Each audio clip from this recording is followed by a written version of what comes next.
በሊቢያ ለባርነት ጨረታ ቀርባ የነበረችው ኢትዮጵያዊት 700 ሺህ ብር ተከፍሎ ነፃ መውጣቷ ተነገረ። ከጥቂት ሳምንታት በፊት በሊቢያ ለባርነት ጨረታ ቀርባ የነበረችው ኢትዮጵያዊቷ ነሂማ ጀማል ለአጋጆቿ 700 ሺህ ብር ተከፍሎ ነፃ መውጣቷ ተነገረ። በፎቶዎችና በቪዲዮዎች ላይ አፏ በጨርቅ ተለጉሞ ስቃይ ሲደርስባት ታይታ የነበረችው ነሂማ በቤተሰቡ አማካኝነት ገንዘብ ከኢትዮጵያ ተሰባስቦ ከተላከላት በኋላ ከሁለት ቀናት በፊት አጋሾቿ ወደ ከተማ አምጥተው እንደለቀቋት አስረድታለች። ታግታ ከነበረችበት ስፍራ እሷን ጨምሮ በርካታ ሰዎች ቢኖሩም የተለቀቁት ገንዘብ የተከፈለላቸው ውስን ሰዎች ነበሩም ብላለች። ከቢቢሲ ጋር በነበራት አጭር ቆይታ በአሁኑ ወቅት በሊቢያ እንደምትገኝና ከዚህ በኋላ ምን እንደሚፈጠርም እንደማታውቅ በጭንቀት ተናግራለች። ተማሪ የነበረችው ነሂማ ከኦሮሚያ ክልል ሻሸመኔ በአዲስ አበባ በኩል ወደ ጎንደር በማምራት ከኢትዮጵያ በመውጣት ነበረ ስራ አለ ተብላ ወደ ሊቢያ ቀናችው። አዲስ አበባ የተዋወቀቻቸው ሁለት ኢትዮጵያውያን ወንዶች በሰሃራ በረሃ በውሃ ጥም ህይወታቸው ሲያልፍ እንደተመለከተች ትናገራለች። ነሂማ ለሌሎች ስደትን አማራጭ ለሚያደርጉ አገራቸው ውስጥ ቢቀመጡ ይሻላቸዋል። መንገድ ላይ በሽታ አለ፣ ሞት አለ፣ ብዙ ጓደኞቼም መንገድ ላይ ሞተዋል ስትል ምክሯን ትገልጻለች ነሂማ። ዶናልድ ትራምፕ ዶላርን በሌላ የመገበያያ ገንዘብ መተካት አይታሰብም፣ ይህንን ባደረጉ ሀገራት ላይ 100% ታሪፍን ጥላለሁ ሲሉ አስጠነቀቁም።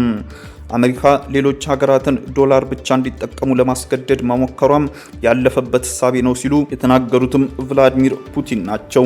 የአሜሪካው ፕሬዝዳንት ዶናልድ ትራምፕ የብሪክስን አባላት የአሜሪካን ዶላር ትተው በሌላ ገንዘብ ለመገበያየት ከወሰኑ ለአሜሪካ ገበያ የሚያቀርቡትን ሸቀጦቻቸው ላይ 100% የቀረጥ ጭማሪ እንደሚያደርጉም ይዛቱት። ትራምፕ ባሰራጩት ማስጠንቀቂያ የብሪክስ አባል ሀገራት ከዶላር ለማፈንገጥ ማሰባቸው ማብቃት አለበትም ብለዋል። ዶላርን በሌላ የመገበያ ገንዘብ ለመተካት አይታሰብም ሲሉም ፎክረዋል። የብሪክስ አባል መንግስታትን ለአሜሪካ የጠላትነት አዝማሚያ የሚታይባቸው በማለትም ወርፈዋል። ትራምፕ እነዚህን ሀገራት ግዙፍ ያሉትን የአሜሪካን ዶላር ለመተካት አዲስ ገንዘብ ካሳተሙ ወይም በሌላ ገንዘብ ለመጠቀም ከወሰኑ ከአሜሪካ ገበያ መሰናበት አለባቸውም ብለዋል።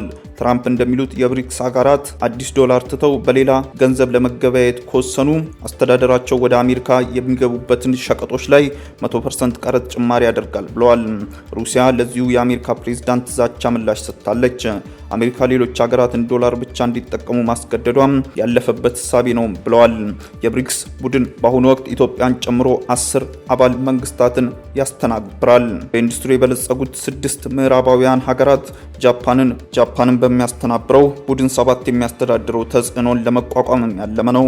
ሩሲያና ቻይናን የመሳሰሉ የብሪክስ ጠንካራ ሀገራትና መስራቾች የአሜሪካን ዶላር በዓለም ሀገራት ላይ የሚያደርሰውን ጫና አጥብቀውም ይተቻሉ። ውድ ተመልካቾቻችን በዕለታዊው የዛሬ ውሎ ፕሮግራማችን ይዘንላችሁ የቀረብናቸው ዋና ዋና መረጃዎች እነዚህ ነበሩ። ከፕሮግራም ጋር አብሬያችሁ ቆይታ ያደረኩት እኔ አብዲስ አደፋር ነበርኩ። ከሌሎች የኬሎ ሚዲያ ፕሮግራሞች ጋር መልካም ቆይታም